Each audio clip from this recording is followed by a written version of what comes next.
décoloniser l'Afrique. Amen. Ce n'est plus un peuple qu'on doit rendre esclave. Amen. Parce que leur Dieu est déjà là. Amen. Amen. Israël manquait un roi. C'est pour ça qu'on les prenait et on les rendait esclaves. Et dès lors qu'ils ont reconnu qu'ils doivent avoir un roi et qu'ils doivent respecter ce roi, alors pourquoi est-ce qu'on doit encore les arrêter et les vendre comme des animaux? Alors mes frères, le message du salut de l'Afrique ne concerne que le peuple africain. Amen. Amen. Ça ne concerne pas un autre peuple. Amen. Si vous n'êtes pas africain, ça ne vous concerne pas. Amen. Parce que l'Afrique est en besoin de Dieu. Amen. De voir son Dieu. Amen. Son roi revenir. Amen. De régner sur ses sujets. Amen. Sur ses enfants. Amen. Alors pourquoi être triste quand vous venez l'adorer? Vous n'êtes pas en train d'adorer un Dieu des Blancs. Un Dieu européen. Amen. Vous adorez votre Dieu. Amen. Celui qui vous a engendré. Amen. Maintenant j'ai un message pour vous dans le livre de Osée chapitre 14. Amen. Je veux que vous vous asseyez et que vous écoutez attentivement mon message. Amen. Le Seigneur a frappé l'Afrique. Dieu a frappé son peuple. Mais dans sa grande grâce de miséricorde, il revient pour racheter ce peuple en lui donnant des voies de repentance Amen. et de conversion. Amen. Si vous lisez avec moi Osée 14, vous allez voir ici qu'on parle de la bénédiction de la repentance. Amen. Amen.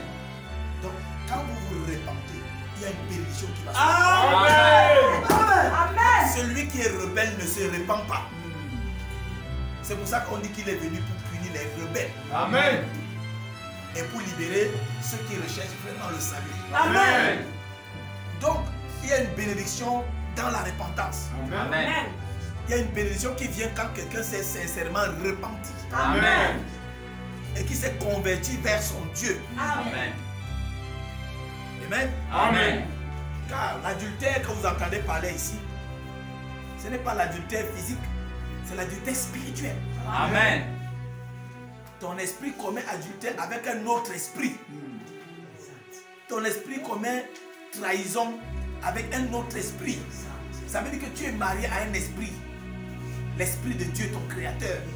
Et tu le connais sans la chair. En dehors de la chair, donc tu le connais bien.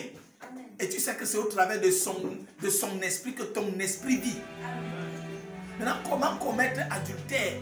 Comment être traître dans la relation qui te lie avec ton Dieu? C'est de laisser un autre esprit te convaincre. Amen. Amen. C'est de laisser un autre esprit te prouver qu'il est aussi Dieu. Et pourtant, au commencement, tu n'as vu point de Dieu que le Dieu qui t'a convaincu. Amen. Qui t'a engendré. D'où vient que l'autre ici vient te dire qu'il est Dieu. C'est ça le problème de l'Afrique. Amen. Amen. Et non vos histoires que fornication, oh c'est ici. Non, non. Ça c'est la chair.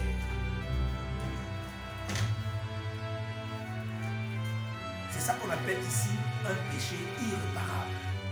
Le blasphème contre le Saint-Esprit. Là-bas, on ne pardonne pas ça. C'est la mort et la suppression totale de l'existence. On te supprime, même dans le règne animal ou végétal. Tu ne peux même pas être accepté. Le rebelle, quand on dit rebelle, c'est quelqu'un qui a les corps. Il est convaincu que ce qu'il fait n'est pas bien et il refuse le projet de Dieu pour se repentir. Amen. C'est pour ça que beaucoup d'entre vous, vous commencez bien avec le Seigneur, mais vous trébuchez en chemin. Parce que Dieu vous a tellement éliminé tous les problèmes que vous aviez. La vie de poisson, que tout ce que tu faisais n'en marchait jamais. Je parle avec elle. Amen. C'est-à-dire qu'une vie que du lundi au vendredi, c'est seulement les mauvaises nouvelles. C'est comme si tu as les caca au corps. Tout ce que tu veux ne marche pas. Partout tu pars, on te chasse. Et justement, dès que tu rencontres ton Dieu, il te donne un logement, il te donne une situation, il te donne une autre. Alléluia. Tu commences à te voir que tu es devenu beau, tu es devenu galant. Les gens commencent à t'apprécier. Ce n'est pas toi qu'on apprécie. on apprécie la vapeur de fumée dans laquelle tu t'es approché. Amen. Quelqu'un dit amen.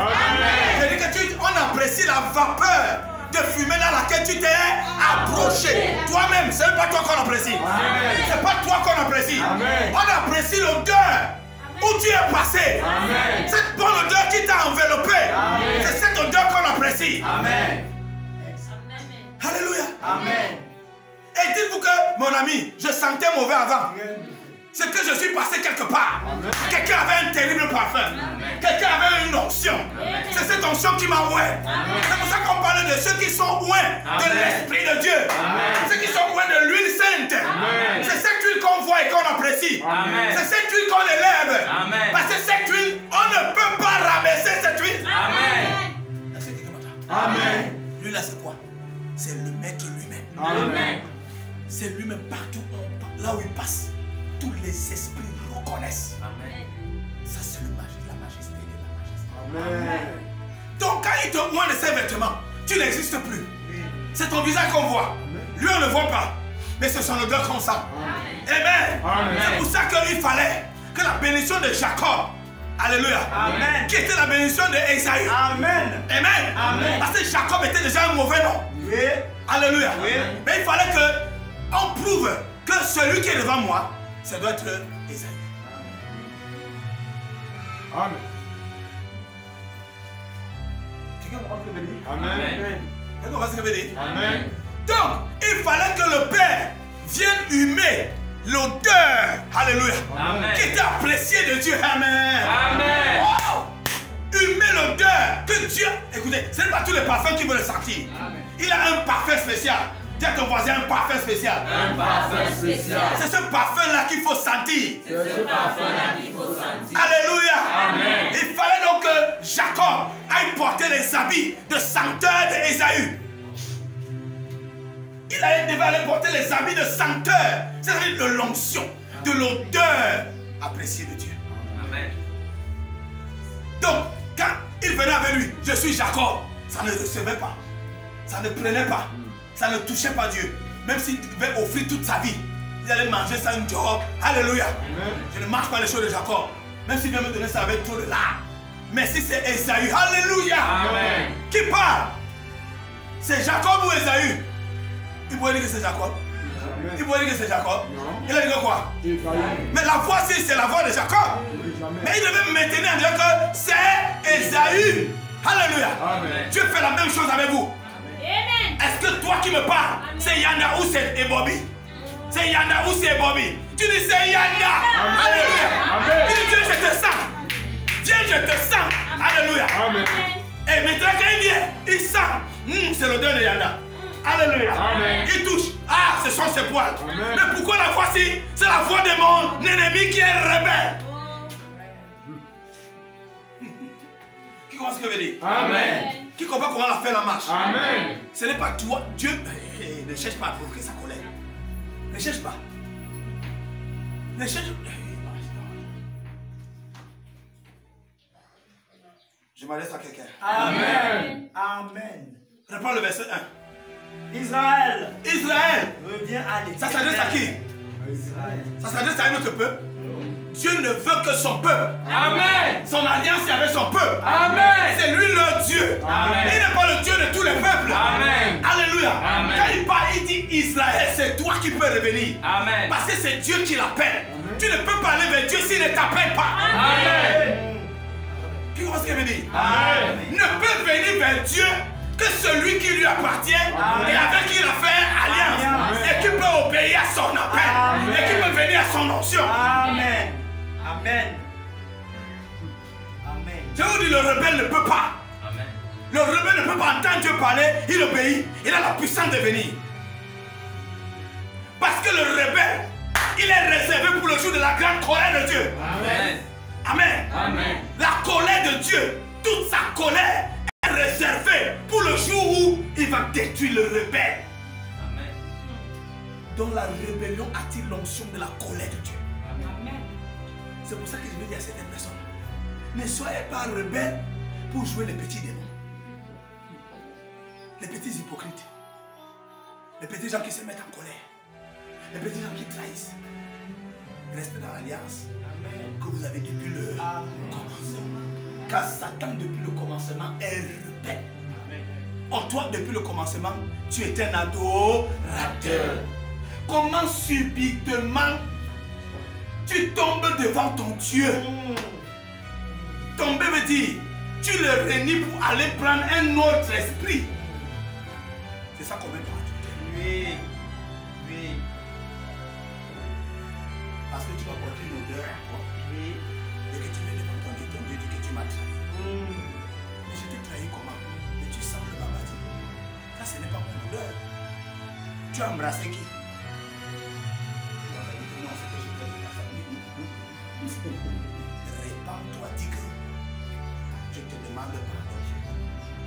Quelqu'un est venu avec une voix qui était comme la voix. Amen. Je manque de discernement. J'ai cru que c'était toi et je l'ai embrassé.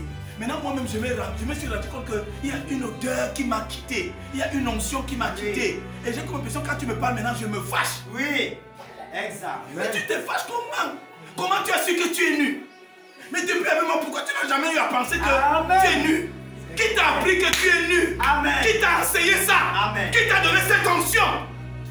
C'est de ça qu'il s'attend. Oui. Oui. Ça veut dire que là où tu es là, il faut seulement dire la vérité. Amen. Il faut seulement dire la vérité. Amen. Que papa, excuse-moi. C'est qu'il m'a passé. Et la voix est venue très douce. Avec plein d'amour. Et comme je suis faible en amour, je suis allé me livrer. Amen. Amen. Et quand je me suis levé, je me suis rendu compte que j'ai perdu mes amis. Amen. Je commençais à te haïr. Parce que je t'ai trahi en allant vers un autre amant. Oui. Or que c'est toi mon vrai mari. Amen. C'est là où vient le mépris, l'orgueil, l'hypocrisie, le faire semblant. Et quand vous ne chantez plus avec joie. Vous chantez un chant. Et vous laissez les diables vous parler. Et là viendront les visions, les révélations qui sont fausses. Mais que toi tu vas prendre pour appui en disant que Et Israël, reviens à l'Éternel, reviens à l'Éternel, ton Dieu, car tu es tombé par ton iniquité. tu es tombé par ton iniquité. Stop. Ici, ça s'adresse à un peuple. Amen. On parle de Israël, reviens à l'Éternel, ton Dieu. Ton Dieu. Pourquoi? car tu es tombé par ton iniquité. Très bien. Alléluia. Amen. Que veut dire revenir à son Dieu, l'Éternel? Parce que tu es tombé dans ton iniquité. L'iniquité est un comportement que tu affiches, que tu n'affichais pas avant. Un nouveau comportement que tu empruntes sur le chemin brusquement. Amen. Et devant ton Dieu, c'est une façon de tomber. Tu comprends ça? Amen. L'iniquité est une nouvelle habitude que tu embrasses dans le quotidien. Tu n'avais pas cette habitude. Tu embrasses cette habitude en passant. Maintenant, on dit devant ton Dieu. Amen. Amen. C'est une trahison. C'est une rébellion. Amen. C'est un égarement. Donc quand on dit tu es dans l'iniquité, ça signifie que tu as emprunté un autre chemin Amen. que tu n'empruntais jamais. Alléluia. Amen. Donc emprunter ce chemin ne signifie pas que tu as glissé, tu es tombé. Non. Ça veut dire que devant ton Dieu, c'est comme tomber dans une fosse. Amen. Alléluia. Amen. Ça s'adresse donc à un peuple particulier. Vous allez voir que ça ne va pas dire français. Hein? Ou camerounais. Alléluia. Amen. On parle ici d'Israël. Israël signifie le peuple de Dieu. Peuple de Dieu. Tu es tombé par ton iniquité. L'iniquité, c'est quoi? Amen. Amen. Je dis que c'est un comportement que tu n'avais jamais. Amen. Je prends un exemple. Amen. Amen. Tu voyais le prophète. Dès que tu vois le prophète, tu dis Alléluia. Oui. Je viens de dire quoi? Je viens de dire quoi? Je viens de dire Alléluia, non? Amen. Quand tu voyais ton prophète, tu disais comment? Alléluia. Alléluia, ça veut dire quoi? Gloire à Dieu. Parce que tu l'as seulement vu. Tu ne lui as encore rien donné. Mais ton attitude de joie produit la joie au moment où tu le vois. Amen. Maintenant, regarde-le subitement. Alléluia. Amen. Tu étais habitué de dire Alléluia. Tu manifestais la joie. Tu te rabaissais même. Tu étais capable même de prendre tes cheveux, nettoyer ses chaussures avec. Amen. Amen. Mais subitement, alléluia. Amen. Subitement, dès que tu vois le prophète, c'est ça tombé. Vérité. Ah, c'est qui? Il me sert à quoi? Ah oui. Amen. Vous voyez ce que je viens de dire? Amen. Qu'est-ce qui faisait que tu dis Alléluia? Maintenant tu dis, ah, c'est qui? Ah, c'est quoi?